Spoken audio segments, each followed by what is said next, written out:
তুমি যেভাবে চেয়েছ সেইভাবেই একটা গল্প লিখছি। তবে গল্পটা আবেগ আর সম্পর্কের টানাপোড়েনকে গুরুত্ব দিয়ে খুব বেশি অশালীন না করে।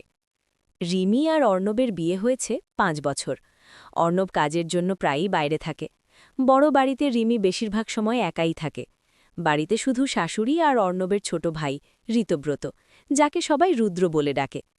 রুদ্র ছোটবেলা থেকেই খুব চঞ্চল, হাসিখুশি। কিন্তু গত ১ বছরে সে অনেক বদলে গেছে। চুপচাপ, গভীর, দায়িত্বশীল। রিমির সঙ্গে তার সম্পর্ক ছিল বন্ধুত্বের মতো। রান্নাঘরে গল্প, ছাদে বিকেলের চা, কখনো সিনেমা দেখা, সবকিছুই ছিল সহজ, স্বাভাবিক। একদিন বিকেলে হঠাৎ বৃষ্টি নামল। ছাদে শুকাতে দেওয়া কাপড় তুলতে গিয়ে রিমি ভিজে গেল পুরো। রুদ্র দৌড়ে এসে বলল, ভাবি, অসুস্থ হয়ে যাবে তো। ভেজা চুল কপালে লেগেছিল রিমির, চোখে এক অদ্ভুত নরম দৃষ্টি। মুহূর্তটা যেন থেমে গেল। রুদ্রের হাত ছুঁয়ে গেল রিমির হাত। দুজনেই থমকে গেল। সেদিনের পর থেকে অদ্ভুত একটা নীরব টান তৈরি হলো তাদের মধ্যে। চোখে চোখ পড়লেই বুকের ভেতর কাঁপন ধরত। কথাগুলো হয়ে উঠল ধীরে, গভীর। এক রাতে বিদ্যুৎ চলে গিয়েছিল। বাড়ি অন্ধকার। শাশুড়ি ঘুমিয়ে পড়েছেন। রিমি বারান্দায় দাঁড়িয়েছিল। রুদ্র এসে পাশে দাঁড়াল। তুমি একা খুব কষ্ট পাও না? রুদ্র ধীরে বলল। রিমির চোখ ভিজে উঠল।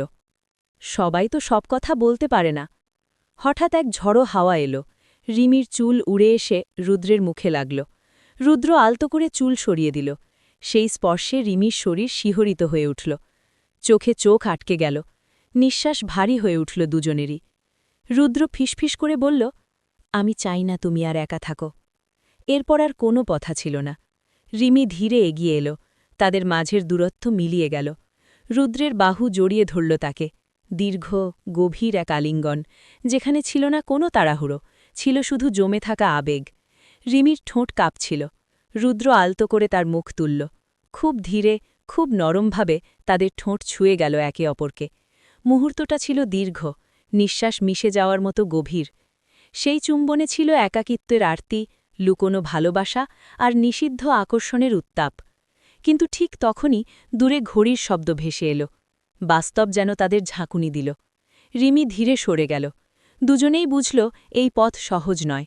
তবুও সেই রাত তাদের হৃদয়ে চিরকালের মতো লিখে রইল এক নিষিদ্ধ, গভীর ভালোবাসার গল্প।